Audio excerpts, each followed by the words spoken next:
Magique 909, nous parlons commenter édito qui paraît dans les réseaux nouvellistes matin. Haïti change de président, garde ses problèmes, l'hypothèse signature FD, les tout juniors Célestin. Coup d'état, coup de force, coup d'éclat, coup de théâtre, coup bas ou coup d'épée dans l'eau. À quoi Haïti et ses multiples problèmes doivent-ils s'attendre de nos chefs? La question était de mise au lever du jour ce 7 octobre 2024, quelques heures après ce qui restera comme le dernier message à la nation d'Edgar Leblanc-Fils, premier président du Conseil présidentiel de transition. Au final, la journée s'est déroulée tranquillement. La population ne s'est pas particulièrement intéressée aux affaires politiques qui n'ont plus, depuis des années, de répercussions sur sa vie. Après publication d'une résolution signée de 8 des 9 membres du CPT, Leslie Voltaire a été intronisé nouveau président du Conseil. Il va régner pendant 4 mois. Si la tourmente à la tête du pays connaît des changements, les grandes lignes du projet CPT restent inchangées. Il y aura 4 présidents comme convenu. La majorité pour adopter les grandes décisions est de 5 membres sur 7. Aucun conseiller ne sera mis de côté ni éjecté. Sur le papier, la stabilité est assurée. Le pacte qui lie les membres du CPT paraît solide ce 7 octobre 2024. Comme c'est le cas depuis des décennies en Haïti, l'idée qu'on se fait des dirigeants, l'image qu'ils projettent, les accusations qui les touchent, rien ne compte plus que la réalité du pouvoir et toutes les forces politiques, diplomatiques de la société civile s'inclinent devant le chef du jour. Tout le monde fait comme si tout va bien jusqu'à ce que le projet de pouvoir s'évapore.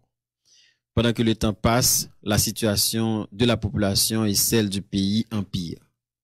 2 mondes semblent cohabiter dans notre pays. L'un où le temps peut passer comme il veut, tant le dérisoire prend de la place, et un autre où chaque seconde compte, tant le péril est grand. Ce 7 octobre 2024, la situation de nos compatriotes en République dominicaine est le vrai sujet, mais il n'était pas à l'ordre du jour. Franz Duval. Merci, Junior Célestin, FD, bonjour. Bonjour, monsieur Sénat, bonjour, monsieur Célestin, bonjour Alphonse, bonjour Jeffrey, Gaël, Germina, Livet, Dr. Ignan. Bonjour, chaque auditeur, chaque auditrice magique. Nous sommes très contents avec nous matin. Bonjour, monsieur Duval, nous sommes bien contents avec vous pour le décryptage là. Bon, qui est-ce dans le lieu ou bien c'est toutes les coups à la fois? Toutes les coups, monsieur Alphonse, toutes les coups. Il y a des gens qui ne pas pour faire coup d'état, il y a des gens qui veulent faire coup de force, il y a des gens qui font coup d'éclat. Bon, en fin de compte, nous finissons par un coup de théâtre. Et puis, un pile coup d'épée dans l'eau, monsieur Alphonse.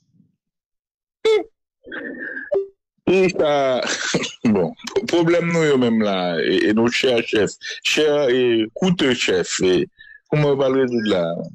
Bon, en fin de compte, monsieur Alphonse, si nous avons posé peut-être non pas quelques questions, l'un fait lever hier matin, quelques heures après discours, qui c'est le dernier discours Edgar Leblanc comme président CPTA, enfin, à la fin de la journée, tout s'est passé tranquillement.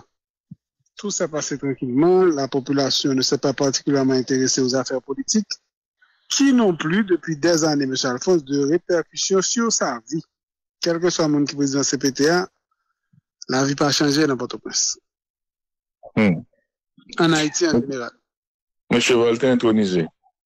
Oui, tout à fait. Après publication de résolution que 8 des 9 membres de signent, M. Voltaire a été intronisé, il va régner pendant 4 mois, M. Alphonse. Les grandes lignes du projet CPT restent inchangées. Inchangé, il y aura 4 présidents comme convenu. Non changé, mais c'est toujours 4 présidents qui ont séparé présidence là. Et majorité pour adopter grande décision, c'est toujours 5 membres sur 7. Et n'importe quel conseiller. Stabilité assurée sur le papier. Ah oui, monsieur Alphonse, oui. Pas qu'il y ait même CPTO paraît être solide 7 octobre, ça, leur regarder, leur analyser, leur mesurer, leur contrôler. Bon, ici, il y a une réalité par rapport à celui qui a la réalité du pouvoir. Ah oui, monsieur Alphonse. L'image qu'il projette, les accusations qu'il les touchent, rien ne compte plus que la réalité du pouvoir. Et nous, ça hier, dans la cérémonie faite là, et toute force politique, force diplomatique, société civile, tout a incliné devant le chef du jour.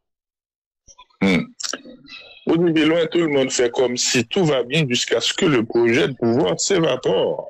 Comme de l'éther, M. Alphonse. Tu quand on était l'autre petit, M. Alphonse? Oui, je connais, non? Bah, ils sont indisposés. On dit, si on mettait le devant nous, on va pleuver quand même. Sauf qu'elle va durer, M. Alphonse. Ça passe vite. Mais c'est même genre avec le pouvoir en Haïti. Et même pendant temps ça, la situation de la population et celle du pays, cette situation empire. Deux mondes peuvent cohabiter. Oui, M. Alphonse, un monde côté le temps peut passer comme il veut.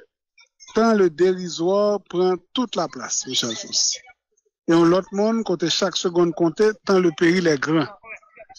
Tant moun Port-au-Prince, moun qui n'a CPT, moun qui n'a pouvoir, j'entends pas passer, c'est pas qu'on s'attend par moun la Tibonique qui est passé à 3 heures du matin dans Pont Sondé, ça une semaine, moins d'une semaine. Au 17 octobre, la situation compatriote dans la République dominicaine, c'est le vrai sujet, mais il n'était pas à l'ordre du jour. M. Alphonse, vous entendez parler de ça hier? Non. M. Alphonse, c'est l'autre bain notre affaire. Là, moi, américain, même, ils reprennent déportation haïtienne. M. Alphonse, ouais. Une espèce de coalition des pays sur la terre qui croient que les Haïtiens pas mériter mieux que passer misère. Parce que, ouais, qui un chef nous traiter nous, et ouais, qui j'en accepté que chef nous traiter nous. Ça, c'est la vérité qui fâche. Bon, M. Alphonse, c'est ça lié, c'est ça lié. C'est ça lié. Ça qui est dans le journal là, s'il vous plaît. Leslie Voltaire, nouveau président du CPT, c'est hier intronisation en fait, nous venons mettre des photos. Dans sa grande majorité, le conseil présidentiel de transition pointe une mauvaise route, prédit Edgar Leblanc-Fils. Affaire BNC, Emmanuel Vertiller répond aux accusations et saisit la justice. Edgar Leblanc-Fils, rappelé par le collectif du 30 janvier. Les déportations massives en République dominicaine soulèvent l'indignation. 23 blessés, 5 décès à l'hôpital Saint-Nicolas de Saint-Marc après le drame de Pont-Sondé, en plus de morts qui étaient gagnés, mais on continue à mourir. Et l'ancien président burundais, Domitien Nanjan Teke, bon, qui était ça pour M. Alphonse, nommé envoyé spécial de l'OIF en Haïti. La reprise des travaux judiciaires 2024-2025 effective. Gary Coney aux Émirats Arabes Unis et au Kenya. Et puis, deux derniers articles, la culture vaudou fait partie de ce ciment qui tient la société haïtienne selon Philippe Charlier. Et puis, les zombies d'Haïti dans tous leurs états au musée du Quai Branly à Paris. Comme nous fait cette visite et exposition là, M. Alphonse. Encore une fois, ça me tente sous vaudou en Paris, bah, j'aime tendre au Port-au-Prince. Belle bagaille. Non, c'est pas belle ou pas belle, non? En Haïti, il y a une espèce de blackout sous vaudou, sous zombie, sous loup-garou et tout le reste.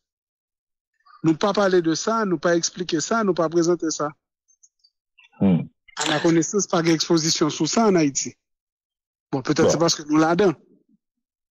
Bon, la fille, on a bien une galon roche, parce qu'il y a des jabs,